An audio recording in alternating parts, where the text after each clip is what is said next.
वो बड़ी टीवी। कैसे आप सब? उम्मीद करता हूँ बहुत अच्छे होंगे।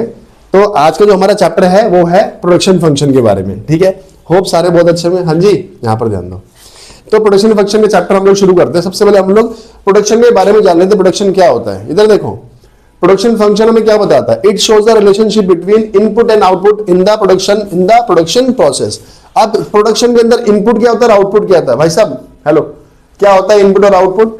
इनपुट का मतलब होता है कि प्रोडक्शन का जो एक्चुअल फाइनल गुड निकल करके आ रहा है उसके अंदर कुछ रॉ मटेरियल डलता है, कुछ लोग लगते हैं, जहां पर काम हो रहा होता है, वो सारा सारा क्या कहलाता है? इनपुट। तो इसका मतलब है कि एलएलसी ही जो हमने लास्ट चैप्टर में पढ़ा था कि लैंड, लेबर, कैपिटल, एंटरप्राइज, सारा का सारा क्या कहलाएगा? इनपुट्स। और इनपुट की मदद से जो भी हम प्रोडक्ट प्रोड्यूस करेंगे वो सब क्या होगा? आउटपुट। यहां पर ध्यान दे भाई, सिंपल वर्ड्स में वही का वही लिखा होगा। और जैसे कि हम लोग यहां पर बात कर लेते हैं, if a factory uses worker and machine to make goods, the production function so how many goods can be made when we change the number of workers and machine. तो वर्कर्स और मशीन को हम लोग जितना change करेंगे उससे किस में चेंज आएगा? आउटपुट में। वर्कर्स ज्यादा लगाएंगे, आउटपुट बढ़ेगा, प्रोडक्शन बढ़ेगी। मशीन ज्यादा लगाएंगे तो क्या बढ़ेगी? प्रोडक्शन। यहां पर आ जाना प्रोडक्शन। अब मित्रों यहां वहां देख रहा हूं, जल्दी आना यहां पर, इस पर ही बैठ जा। ठीक है, फॉर एग्जांपल एक वर्कर और एक मशीनरी हम लोग यूज कर रहे हैं और हम लोग कितना आउटपुट प्रोड्यूस कर रहे हैं? 10 यूनिट्स का। अगर हमने वहां पर वर्कर्स बढ़ा दिया, मशीनरी विल रिमेन सेम, तो आपका आउटपुट तब भी बढ़ेगा। तो यहां पर ये दिखा रहा है कि show how output change when we change the inputs. अब पढ़ते हैं हम लोग प्रोडक्शन फंक्शन के बारे में। फंक्शन हमेशा सिर्फ रिलेशनशिप दिखाता है। It shows the technological relationship between input and output. Symbolically हम लोग इसको यहां पर देख सकते हैं, फंक्शंस ऑफ लेबर 1 2 3। हम लोग क्या कर रहे हैं? अपनी लेबर को बढ़ा रहे हैं। यहां पर प्रॉपर तरीके से लेबर बढ़ेगी तो हमारा आउटपुट भी क्या होगा? बढ़ेगा। यहां तक बेसिक था। अब आता है फिक्स्ड फैक्टर्स क्या होते हैं और वेरिएबल फैक्टर्स क्या होते हैं। बोलो बोलो, क्या होते हैं? फिक्स्ड फैक्टर्स वो फैक्टर्स होते हैं जो प्रोडक्शन के दौरान चेंज नहीं होते हैं, जो प्रोडक्शन के दौरान चेंज नहीं होते हैं। वेरिएबल फैक्टर्स कौन से होते हैं? जो प्रोडक्शन के दौरान चेंज होते हैं, जिसके चेंज होने से प्रोडक्शन चेंज होती है, जिसके बदलने से आपका आउटपुट चेंज होता है, वो फैक्टर्स कहलाते हैं वेरिएबल फैक्टर्स। एग्जांपल में अगर हम लोग बात करें कि रॉ मटेरियल अगर आपका बढ़ रहा है, क्या रॉ मटेरियल बढ़ रहा है, लेबर बढ़ रही है, पावर ज्यादा लग रही है, फ्यूल ज्यादा लग रहा है, तो इससे आपकी प्रोडक्शन बढ़ेगी। सर फिक्स्ड फैक्टर्स कौन से होते हैं? आप जिस जगह काम कर रहे हो, लैंड, आप लैंड को एक्सपैंड नहीं कर रहे हो। हम इस चैप्टर के अंदर सारा का सारा शॉर्ट रन के बारे में पढ़ने वाले हैं। इसकी अगली स्लाइड में आपको बताऊंगा शॉर्ट रन क्या होता है। एक बिल्डिंग है, बिल्डिंग को हम एक्सपैंड नहीं कर रहे, बस हम उस बिल्डिंग के अंदर लेबर्स बढ़ा रहे हैं, रॉ मटेरियल बढ़ा रहे हैं, प्लांट एंड मशीनरी है, जो हमारा परमानेंट स्टाफ है हम उसको नहीं बढ़ा रहे। ये हमारा क्या होता है? Fixed factor which will remain fixed. यहां पर हम लोग परमानेंट स्टाफ को नहीं भी लेना चाहते। अगर आपके एग्जाम में स्कूल में नहीं भी लिखना तो आप मत लिखो, फिर परमानेंट स्टाफ में कहीं हो जाएगा सर ये भी तो लेबर है, लेबर को हम बढ़ा सकते, तो हम इसको वेरिएबल में क्यों नहीं ले लेते? तो परमानेंट स्टाफ को आप साइड कर दो। बस अब ये पर यहां पर ध्यान रखो कि जो आपका वेरिएबल फैक्टर है वो सारे के सारे क्या होंगे? रॉ मटेरियल हो गया और आपकी कैजुअल लेबर होगी, जिसके बढ़ाने से प्रोडक्शन बढ़ेगी। तो यहां पर एक बहुत मेजर डिफरेंस है, 3 नंबर पक्के पक्के। वेरिएबल फैक्टर्स वो फैक्टर्स होते हैं जिसके चेंज होने पर, जिसके बढ़ाने पर आपका आउटपुट बढ़ता है in short run. Short run क्या होता है मैं अभी आपको बताऊंगा। Fixed factors refer to those factors which remain same या which can not be change in the short run. ठीक है, अब आ जाओ, अब मैं आपको बताता हूं कि शॉर्ट रन प्रोडक्शन क्या होता है और लॉन्ग रन प्रोडक्शन क्या होता है। बहुत ही ज्यादा इजी कंसेप्ट है, इसके अंदर आपको कोई भी टेंशन लेने की जरूरत नहीं है। देखो शॉर्ट रन में आपको एक बहुत ही बेसिक एग्जांपल से आपको समझाता हूं मैं, आपको समझ में आ जाएगा। शॉर्ट रन का मतलब शॉर्ट नहीं होता, ये केवल एक नाम है। बड़ा ध्यान समझना। फॉर एग्जांपल यहां पर एक व्यक्ति है जिसका नाम है घनश्याम, है ना? ये कौन है? एक बैंक्वेट हॉल का मालिक है। कौन है यहां पर? ये एक बैंक्वेट हॉल का मालिक है। अब ये राजू की है शादी। क्या है? राजू की शादी। अब ये जो बैंक्वेट हॉल की कैपेसिटी है ना, इसके अंदर केवल 500 लोग ही आ सकते हैं। किसकी शादी है? राजू की। चलो अब राजू आता है, राजू कहता है जी मेरे जो गैदरिंग है वो 200 लोगों की है, तो क्या आप ये बैंक्वेट हॉल मुझे दे सकते हो? वो दे देगा ना बैंक्वेट हॉल काम करने के लिए, वो शादी करने के लिए। हाँ जी, घर वाला बढ़िया से, कोई दिक्कत नहीं है, आप ये बैंक्वेट हॉल ले लो और इस पर काम शुरू हो जाएगा। ठीक है भाई, राजू की शादी बहुत अच्छे से निपट जाती है। अब कौन आता है यहाँ पर? दूसरा काजू। कौन आ रहा है यहाँ पर? काजू। अब ये काजू कहता है कि भाई अगली पार्टी मेरी है और इसको 300 लोग बुलाने। कितने बुलाने? 300 लोग बुलाने। आप मुझे बताओ, क्या इस बैंक्वेट हॉल में जिसमें राजू की शादी हुई थी, क्या इस बैंक्वेट हॉल में काजू भी शादी कर सकता है? बोलो, कर सकता है ना। उसके लिए अब ये बैंक्वेट हॉल घनश्याम दास को, घनश्याम जी को क्या करना पड़ेगा? क्या उसे बैंक्वेट हॉल बड़ा करना पड़ेगा? भाई साहब इधर ध्यान दे, मेरी बात सुन ले, मुझे बता, घनश्याम दास को क्या बैंक्वेट हॉल बड़ा करना पड़ेगा? करना पड़ेगा बड़ा? बड़ा करेगा क्या? इसलिए तुम्हें बुलाता नहीं मैं यहां पर क्लासेस में। घनश्याम दास को अपना बैंक्वेट हॉल बड़ा नहीं करना पड़ेगा। अब यहां सुन, घनश्याम दास को 200 से 300 लोग तो खाना खिलाने के लिए खाना बढ़ाना पड़ेगा। 200 से 300 लोग को खाना खिलाना है तो उसको खाना बढ़ाना पड़ेगा ना, 200 लोगों से ज्यादा करना पड़ेगा ना, बोल, करना पड़ेगा ना। उसे अपने लेबर भी ज्यादा रखनी पड़ेगी, बर्तन धोने वाले भी ज्यादा रखने पड़ेंगे, बनाने वाले भी ज्यादा रखने पड़ेंगे, है कि नहीं है? तो सर यहां पर जब 300 लोग गैदरिंग है तो रॉ मटेरियल भी ज्यादा लगेगा, तो सर लेबर भी ज्यादा लगेगी, दोनों चीजें ज्यादा लग रही है ना। लेकिन क्या घनश्याम को बैंक्वेट हॉल चेंज करना पड़ रहा? नहीं सर। अब यहां पर कंसेप्ट निकल के आता है, जो उसका बैंक्वेट हॉल हुआ वो क्या हुआ? उसका फिक्स्ड फैक्टर, और जो रॉ मटेरियल लेबर हुई वो सारा का सारा क्या हुआ? Variable factor. यहां तक बात समझ में आई? तो सर जब मैं वेरिएबल फैक्टर्स को बढ़ाऊंगा, fix factors will remain same, ऐसी प्रोडक्शन प्रोसेस को मैं क्या बोलने वाला हूं? Short run production. अब यहां तक बात समझ में आई कि राजू की शादी 200 लोगों ने बढ़ी, काजू की शादी के लिए ज्यादा लोग आ रहे हैं, तो घनश्याम दास को रॉ मटेरियल ज्यादा करना पड़ा। तो जब रॉ मटेरियल ज्यादा कर रहे हैं, वेरिएबल फैक्टर्स को चेंज कर रहे हैं, fix factors will remain same, तो इस प्रोडक्शन प्रोसेस को हम लोग क्या बोलेंगे? Short run production. यहां तक बात समझ में आई? बहुत इजी कंसेप्ट है। तो short run refers to a period in which output can be change by changing only variable factors. यहां पर आउटपुट चेंज हो रहा है किसकी वजह से? सिर्फ वेरिएबल फैक्टर्स की वजह से। यहां पर मैंने बैंक्वेट हॉल को चेंज ही नहीं करा है। यहां तक क्लियर बात समझ में आती है? अब आता है लॉन्ग रन। सर अगर यहां पर काजू ने जो बोला 300 लोग आने हैं मेरी शादी में, अगर यही काजू बोलता कि भाई मेरे को 700 लोग बुलाने हैं, क्या बुलाने हैं मुझे? 700 लोग बुलाने हैं, क्या उसी बैंक्वेट हॉल में 700 लोग एडजस्ट हो जाते? जिसकी मैक्सिमम कैपेसिटी कितनी है? 500 की है। कितनी? 500 की है। सर उसे अपना बैंक्वेट हॉल, क्या उसे अपना बैंक्वेट हॉल भी एक्सपैंड करना पड़ता, रॉ मटेरियल भी बढ़ाना पड़ता। सर इसका मतलब है कि उसे फिक्स फैक्टर भी चेंज करने पड़ रहे हैं और वेरिएबल फैक्टर भी क्या करने पड़ रहे हैं? चेंज करने पड़ रहे हैं। तो आप मुझे बताओ, जब दोनों को चेंज ही करना पड़ रहा है तो इसमें फिक्स तो हुए ही नहीं। ये सारे के सारे फैक्टर्स क्या कहलाएंगे? Variable factors. क्या कहलाएंगे? Variable factors. अगर दोनों फैक्टर्स चेंज करने पड़ रहे हैं प्रोडक्शन बढ़ाने के लिए, ऐसी प्रोडक्शन को हम लोग क्या बोलेंगे? Long run production. क्लियर? इस पूरे चैप्टर के अंदर हम सिर्फ शॉर्ट रन प्रोडक्शन के बारे में पढ़ेंगे। सारा का सारा कंसेप्ट शॉर्ट रन प्रोडक्शन का, लॉन्ग रन प्रोडक्शन का नहीं है। बट हमें पढ़ना पड़ेगा ना लॉन्ग रन प्रोडक्शन होती क्या है। तो long run refer to a period in which output can be change by changing all factors of production. ये सारे फैक्टर्स को चेंज करना पड़ेगा, बैंक्वेट भी बड़ा करना पड़ेगा, रॉ मटेरियल भी बड़ा करना पड़ेगा। That is called long run production, जहां पर दोनों फैक्टर्स को छेड़ा जाए। और जब दोनों फैक्टर्स छेड़ा जा रहे हैं, चेंज हो रहे हैं, तो सारे के सारे क्या कहलाएंगे? वेरिएबल। वहां कोई भी फिक्स फैक्टर्स नहीं होगा। क्लियर है? दूसरा पॉइंट भी क्लियर हो गया। Factors are classified as variable fixed in the short run.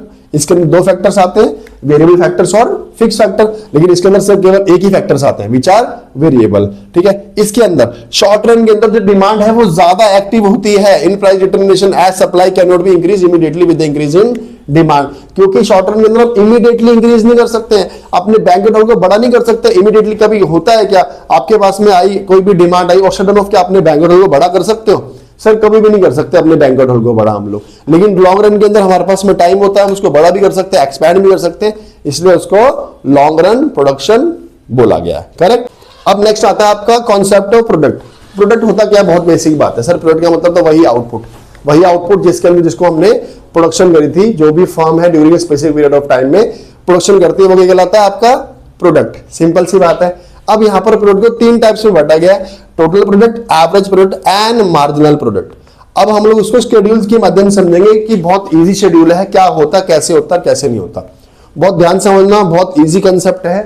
अब यहां पर मैंने आपको पहले बताया था हम दो फैक्टर्स के बारे में बात करेंगे, एक फिक्स फैक्टर, दूसरा वेरिएबल। फिक्स फैक्टर में हमने क्या ले लिया आपके यहां पर? लैंड। और वेरिएबल फैक्टर में क्या ले लिया? लेबर। अब बड़े ध्यान से समझना, आपके पास केवल एक ही फिक्स फैक्टर है और दूसरा फैक्टर क्या है, वेरिएबल जो चेंज हो रहा है। ठीक है, हम लोग यहां पर एक एग्जाम्पल से समझते हैं। चाय की दुकान, एक चाय की दुकान है, क्या एक चाय की दुकान है, उसमें एक लेबर है, वही मालिक है और वो काम करता है। क्या करता है, वो काम करता है। तो वो जब एक बारी में काम करता है तो वो एक दिन में या एक बारी में 10 यूनिट्स बनाता है। क्या करता है, वो 10 कप चाय बना सकता है अपने, 10 यूनिट प्रोडक्शन कर रहा है। हम यहाँ पर बेसिकली चाय की प्रोडक्शन की बात नहीं कर रहे, हम यहाँ पर ओवरऑल प्रोडक्शन और भी कई सारी चीजें हो रही है वहां पर, हम सबकी बात करेंगे। यहां तक बात समझ में आई। जब उसने देखा कि यार एक काम तो मैं सारे अकेले नहीं कर सकता हूं, क्योंकि पूरे दिन के अंदर मैं जब अकेला काम करता हूं उतनी प्रोडक्शन नहीं कर पाता, तो ऐसा करता हूं एक छोटू और रख लेता हूं। क्या कर लेता हूं, एक लड़का और रख लेता हूं। फिर उसने एक लेबर रखा। देखो जब वो अकेला काम कर रहा था तो कितना प्रोडक्शन कर रहा था, 10 का। जब दोनों मिल गए तो प्रोडक्शन 20 का होना चाहिए ना, लेकिन प्रोडक्शन कितना हो गया, 30 का। तो इसका मतलब क्या हुआ, एक और एक दो ना होकर के एक और एक क्या हो गए, 11।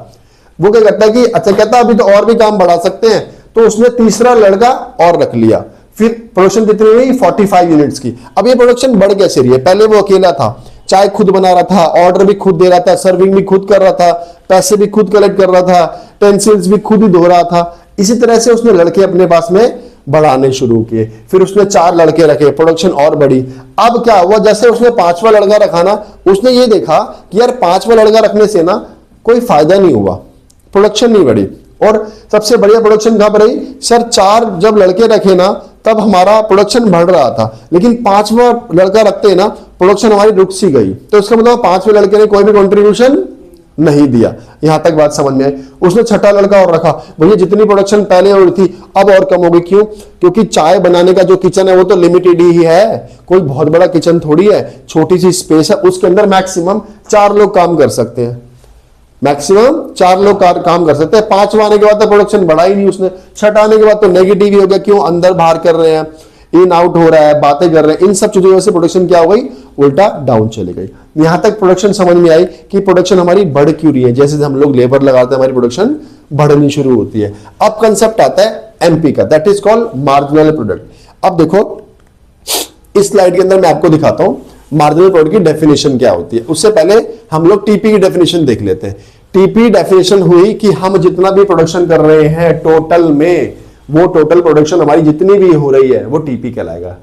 तो जैसे यहां पर फॉर एग्जांपल दिया हुआ है कि 10 लेबर मिलकर के 60 किलो राइस बनाते हैं। कितने बनाते हैं, 60 किलो राइस उगाते हैं, प्रोड्यूस करते हैं। तो देन टोटल टीपी कितना हो गया हमारा, 60 केजी। कितना हो गया, 60 केजी। अब ये मैं आपको अभी बताऊंगा आगे।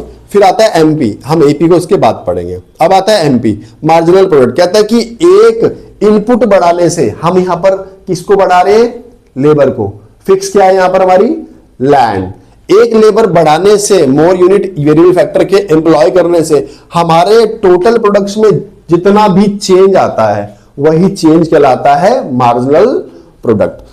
मैंने आपको लास्ट चैप्टर में बताया था, एमपी हो चाहे एमयू हो चाहे एमआर हो, उसका जो फॉर्मूला है वो हमेशा सेम रहेगा। पहले था TRN माइनस TRN-1, यहां पर क्या रहेगा, TPN minus TPN-1। Last class में भी वही था, अभी भी वही रहेगा, या डेल्टा टीपी अपॉन में डेल्टा यूनिट्स, जो भी वेरिएबल फैक्टर्स हैं हमारे।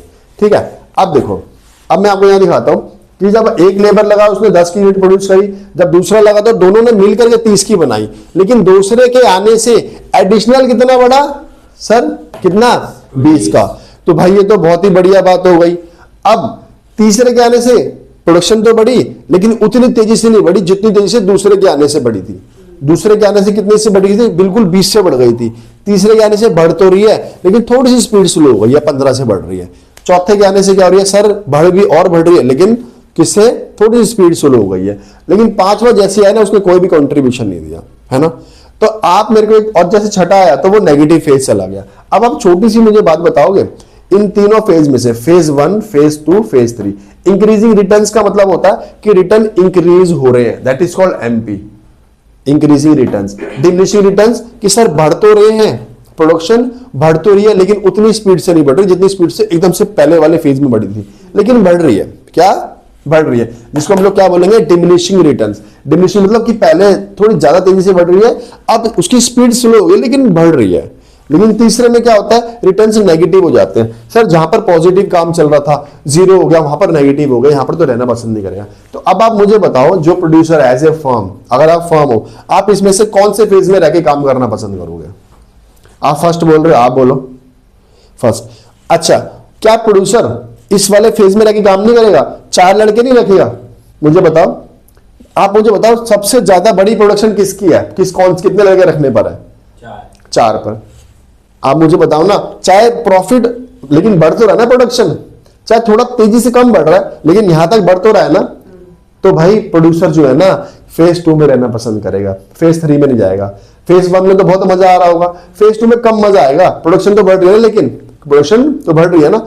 आप मुझे बताओ, लैंड का पूरा यूटिलाइज तो हो रहा है ना, क्योंकि प्रोडक्शन तो बढ़ रही है, लेकिन सबसे बढ़िया कब बढ़ रही थी? फर्स्ट में। चलो यार बहुत मजा आया, लेकिन बढ़ तो सेकंड में भी रही है, तो उसका लैंड का यूटिलाइजेशन तो यहाँ पर पूरा हो गया ना, तो वो सेकंड फेज में रहना पसंद करेगा। फर्स्ट फेज में तो बहुत मजा आया, लेकिन वो थर्ड फेज में कभी भी नहीं जाएगा, वो कहाँ रहेगा? सेकंड फेज में। यहां तक बात समझ में आई? अब ये डेफिनेशन आपने देख ली थी टीपी की, एग्जांपल आपने देख लिया था। इन the short run a firm can expand TP. कैसे टीपी बढ़ा सकता है? By increasing only the variable factors को बढ़ा करके। However in the long run में क्या बोल रहा है? सब लॉन्ग रन में तो वेरिएबल फैक्टर क्या और फिक्स फैक्टर क्या, क्योंकि सारे फैक्टर्स क्या होते हैं उसमें? वेरिएबल। तो यहां पर बोल रहा है TP can be raised by increasing both fixed and variable factors. यहां लिखना नहीं चाहिए, बट यहां पर होता है कि सारे के सारे फैक्टर्स ही वेरिएबल होते हैं। किसके अंदर? लॉन्ग रन के अंदर। मार्जिनल समझ में आया, टीपी समझ में आया, बहुत इजी है, आप लिख लेना इसको। फिर आता है आपका एवरेज प्रोडक्ट। अब 10 लेबर्स ने मिलकर कितना यूनिट्स प्रोड्यूस किया राइस का? 60 यूनिट्स। कितना प्रोड्यूस किया? 60 केजी। तो ऑन एन एवरेज एक लेबर ने कितना प्रोड्यूस किया होगा? सर 10 लेबर ने मिलकर 60 केजी प्रोड्यूस किया, तो एक लेबर ने कितना किया होगा? 6 केजी। तो हमने क्या करा? टोटल यूनिट्स को हमने किससे डिवाइड कर दिया? टोटल लेबर से। टोटल यूनिट्स हमने किसको डिवाइड कर दिया? टोटल लेबर से। यहां देखो लिखा है बड़ा, AP is obtained by dividing the TP by units of variable factor। यहां पर ये भी लिख सकते हैं, AP is equals to TP divided by units of labor। यहां तक बात समझ में आती है? तो ये थे आपके पूरे के पूरे डेफिनेशन के साथ में और प्रॉपर एक्सप्लेनेशन के साथ में। अब आ जाओ, हमने ये भी पढ़ लिया कौन से फेज में रहना पसंद करेगा। अब आ जाओ, इसका कर्व बनता कैसे, बहुत ज्यादा इंपॉर्टेंट है एग्जाम पॉइंट ऑफ व्यू से।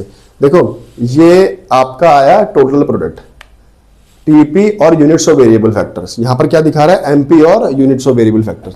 अब यहां पर वही क्या, वही 3 फेज है जो आपने पहले पढ़े थे। अब सबसे पहले आपने बनाना है टीपी।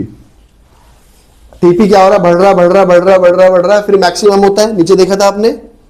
मैक्सिमम के बाद क्या होता है? वो नीचे गिरना शुरू होता है। हाँ भाई सीधा वो कर ले, हेलो। पहले वो बढ़ रहा है और फिर वो मैक्सिमम पर और फिर वो नीचे गिरने लगता है। क्लियर है? लेकिन एमपी क्या होता है? पहले बढ़ता है और फिर वो नीचे गिरता है। ध्यान समझना इस बात को। जब वो बढ़ता है, क्या? जब वो बढ़ रहा है, अपने मैक्सिमम पर पहुंच गया, क्या? एमपी। जब एमपी अपने मैक्सिमम पर हो तब टीपी क्या हो रहा था? सर बढ़ रहा होता है। टीपी तो बाद में भी बढ़ता है, लेकिन जब एमपी मैक्सिमम होता है वहां पर टीपी मैक्सिमम रेट से बढ़ रहा होता है। कैसे बढ़ रहा होता है? मैक्सिमम रेट से। और जहां पर टीपी अपने मैक्सिमम होता है उसके बाद जो एमपी है वो गिरने लगता है। क्या करता है? एमपी गिरने लगता है। जिस पॉइंट से वो अपने मैक्सिमम पॉइंट पर होता है एमपी, उस पॉइंट को हम लोग टीपी में भी शो करते हैं। कहां शो करते हैं? टीपी पर भी शो करेंगे। उसी को हम लोग बोलेंगे point of inflection, where MP is maximum, TP still increases with the increasing rate, that point is known as point of inflection। उसके बाद एमपी गिरना शुरू हो जाता है बट स्टिल पॉजिटिव। फेज 2 में क्या होता है? एमपी गिरता है but still positive. In that case TP भी क्या आ रहा है? अभी भी बढ़ रहा है, लेकिन टीपी जो पहले रेट से बढ़ रहा था अब उसका रेट क्या हो जाएगा? थोड़ा सा कम। पहले रेट से ज्यादा बढ़ रहा था, अब क्या होगा? उसका रेट कम हो जाएगा, लेकिन फिर भी वो बढ़ रहा है। लेकिन जब जैसे ही एमपी 0 पर पहुंचेगा, कहां पहुंचेगा? एमपी 0 पर पहुंचेगा, टीपी अपने कहां पर होगा? मैक्सिमम पर। कहां पर होगा? मैक्सिमम पर। उसके बाद भी यदि प्रोडक्शन चालू रखता है फर्म तो एमपी कहां चला जाएगा? नेगेटिव में। कहां चला जाएगा? एमपी जैसे ही नेगेटिव में जाएगा वैसे टीपी भी क्या करेगा? फॉल होना शुरू हो जाएगा। तो ये सारे के सारे एक्सप्लेनेशन वही लिखे हैं, एक बार इसको अच्छे से देख लेना। राइट, अब यहां पर आता है फेजेस ऑफ ऑपरेशंस। अब फेजेस ऑफ ऑपरेशंस के अंदर हमें यहां पर ये ध्यान रखना है, मैंने आपको अभी पहले बता चुका हूं, वही का वही पॉइंट है, उसमें नया कुछ नहीं है, कि जो भी एक रैशनल प्रोड्यूसर है ना, वो कौन से फेज में काम करना पसंद करेगा, फेज 2 में, phase 2 of law of variable proportion. मैंने बताया प्रोडक्शन तो बढ़ रही है ना, फेज 2, ठीक है, क्योंकि फेज 1 के अंदर जो एम्प्लॉयमेंट हो रही है एडिशनल यूनिट की, वेरिएबल फैक्टर्स की, उससे आपको ज्यादा आउटपुट मिलता जा रहा है, मार्जिनल भी इंक्रीज हो रहा है यहां पर, so it means there is scope for more profit. तो प्रोड्यूसर को क्या चाहिए, सर मुझे तो और प्रॉफिट चाहिए। अरे भाई प्रॉफिट कम भी हो रहा है तो कोई दिक्कत नहीं है, लेकिन हो तो रहा है ना, बोला मैं जब तक प्रोडक्शन करता रहूंगा जब तक मुझे प्रॉफिट होता रहेगा, चाहे वो तेजी से हो रहा है चाहे वो कम हो रहा है, लेकिन हो तो रहा है ना। जहां प्रॉफिट होना बंद हो जाएगा वहां पर प्रोडक्शन नहीं करेगा, उतना ही लेबर रखेगा जितना प्रोडक्शन में प्रॉफिट उसको मिलता जा रहा है। फेज 3 में क्या रहा है, सर इतनी ज्यादा प्रोडक्शन आपने करनी शुरू कर दी, इतने ज्यादा लोग आपने लगा दिए कि out on the ground of technical inefficiency आ गया है, and rational producer will never produce in the third phase, कभी भी नहीं आएगा। So this bring us the conclusion, the producer will aim to operate in phase 2 as TP is maximum and MP of each variable factor is positive. ठीक है, ये आपका doubt clear हुआ, right. अब यहां पर हम पढ़ते हैं reasons for law of variable proportion. यहां पर लिखा नहीं है इस पीपीटी में, बेसिकली यहां पर है increasing returns to a factor, ये जो मैं पढ़ाऊंगा आपको, increasing returns to a factor. ठीक है, राइटिंग थोड़ी मैनेज कर लेना। अब इसका रीजन क्या है इंक्रीजिंग रिटर्न का, that is called better utilization of fix factor, better utilization of fix factor. First में जो आपका सप्लाई था fix factor which is land, वो इतना ज्यादा था, इतना बड़ा था लैंड, रसोई इतनी बड़ी थी, वहां पर एक लेबर की जगह 2 लेबर भी काम कर सकती थी, 2 लेबर 3 लेबर 4 लेबर, तो इसीलिए variable factors are too few. Variable factors क्या थे, लेबर कम थी, और फिक्स फैक्टर्स क्या हो रहे थे, पूरी तरह से यूटिलाइज नहीं हो रहे थे। इसका मतलब स्टोव गैस हो गई, उस पर एक ही व्यक्ति खड़ा था, वही सारे काम कर रहा था, ऑर्डर भी कोई ले रहा था, सर्विंग भी कोई कर रहा था, टेंसिल्स भी कोई धो रहा था, तो वो उसको यूटिलाइज नहीं कर पा रहे थे, इसलिए वहां पर ज्यादा आउटपुट लगाने की जरूरत थी, इसलिए वो इंक्रीजिंग रिटर्न हो रहा था, क्योंकि हम अपने फिक्स फैक्टर को पूरी तरह से यूटिलाइज नहीं कर पा रहे थे। अब आ जाओ increase efficiency of variable factors. अब क्या होता है, दैट इज कॉल्ड स्पेशलाइजेशन। आप एक बात बताओ, जिसका जो काम है अगर वो काम उसको दिया जाए तो क्या स्पेशलाइजेशन नहीं आएगी। फॉर एग्जांपल अगर हम लोग यहां पर टीचिंग कर रहे हैं, अगर मैं इकोनॉमिक्स पढ़ाऊं, मैथ्स वाले टीचर मैथ्स पढ़ाए, अकाउंटेंसी के टीचर अकाउंटेंसी पढ़ाए, तो क्या ज्यादा एफिशिएंसी आएगी या कम आएगी, सर ज्यादा एफिशिएंसी आएगी। अगर मैं ही मैथ्स भी पढ़ाना शुरू कर दूं, साइकोलॉजी पढ़ाना शुरू कर दूं, क्या मैं उतने एफिशिएंट तरीके से पढ़ा पाऊंगा, नहीं।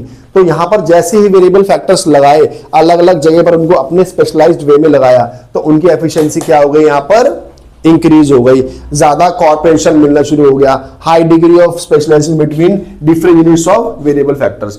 जितनी भी लेबर थी उनके स्पेशलाइजेशन के हिसाब से उनको वो काम दे दिया गया, चाय बनाने का काम किसी को दिया, नोट गिनने का काम किसी को दिया, हर एक का अपना अलग अलग काम है। ठीक है, इंडिविजिबिलिटी ऑफ फिक्स फैक्टर। इंडिविजिबिलिटी का मतलब होता है कि सर हम अपने फिक्स फैक्टर्स को रिप्लेस नहीं कर सकते, अलग नहीं कर सकते, फिक्स फैक्टर को तोड़ नहीं सकते, तो such factor can not be divided into smaller units. Once an investment made in the individual factors, then addition of more and more units of variable factors. हम यहां पर फिक्स फैक्टर्स को नहीं बढ़ाते, हम यहां पर सिर्फ वेरिएबल फैक्टर्स को बढ़ा रहे थे। That is why indivisibility of fix factors की वजह से हमारे रिटर्न्स क्या हो रहे थे, इंक्रीज हो रहे थे। फाइन, अब आता है डिमिनिशिंग रिटर्न्स। अब देखो रिटर्न्स तो हमारे क्या हो रहे थे, प्रोडक्शन तो बढ़ रही थी, लेकिन उतनी तेजी से नहीं बढ़ रही थी जितनी तेजी से बढ़नी चाहिए थी।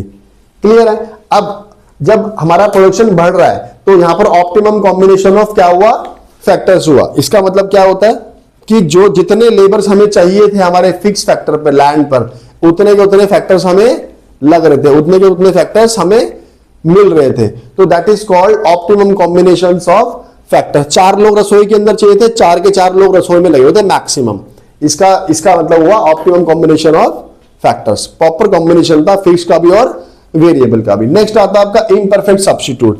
क्या लैंड की जगह किसी लेबर को लगाया जा सकता है? क्या लैंड की जगह, लैंड का काम तो लैंड करेगी, लेबर की जगह क्या काम करेगा, लेबर काम करेगा। दोनों क्या है, एक दूसरे के इम्परफेक्ट सब्स्टिट्यूट। इसलिए भी रिटर्न्स कैसे आ रहे थे, डिमिनिशिंग। टीपी तो बढ़ रहा था लेकिन उतने रेट से नहीं बढ़ रहा था जितने रेट से उसे पहले बढ़ना चाहिए था। That is called imperfect substitute. देखो लिखा ही बड़ा diminishing returns to a factors occur because fixed factors and variable factors are imperfect substitute of one another, so there is a limit। एक लिमिट है ना लैंड की क्या है, एक लिमिट है, उसके एक्सटेंड के बाद अगर तुम उसके ऊपर वेरिएबल फैक्टर्स रखोगे तो क्या होगा, आपके रिटर्न्स गिरने शुरू हो जाएंगे, टीपी क्या हो जाएगा, गिरना शुरू हो जाएगा। यहां तक समझ में आया आपको? चलो अब लास्ट पॉइंट है limitations of fix factors, sorry negative returns. क्या है इसका reasons for negative return? Sir returns negative होने शुरू क्यों हो गए? आपको पता लिमिटेशंस ऑफ फिक्स फैक्टर्स, रसोई हमारी कैसी है, लिमिटेड है ना, उसकी जगह कितनी है, लिमिटेड है। अगर उसके अंदर 4 से ज्यादा लोग भरना शुरू कर दोगे, 5, 6, 7, 8, तो रिटर्न्स कैसे हो जाएंगे, नेगेटिव। जो लोग काम कर रहे हैं वो भी काम नहीं कर पाएंगे। अब एक छोटी सी रसोई के अंदर आपने बहुत ज्यादा भीड़ कर दी है, एक रेस्टोरेंट के अंदर जहां पर खाना बनता है बहुत भीड़ कर दी है तो लोग आते जाते भी टकराएंगे, चाय भी गिरेगी, नुकसान भी होगा। क्या बेटर कोऑर्डिनेशन और कम्युनिकेशन कर पाओगे आप? नेक्स्ट पॉइंट में आता है, नहीं कर पाओगे। तो limitation of fix factors point यहां पर खत्म हुआ। नेक्स्ट आता है कि poor coordination between variable and fix factors. अब ध्यान रखना, जितने भी कम लोग होंगे, जितने कम लोग होंगे और एप्रोप्रिएट मात्रा में होंगे, उनका कोऑर्डिनेशन बहुत अच्छा होगा।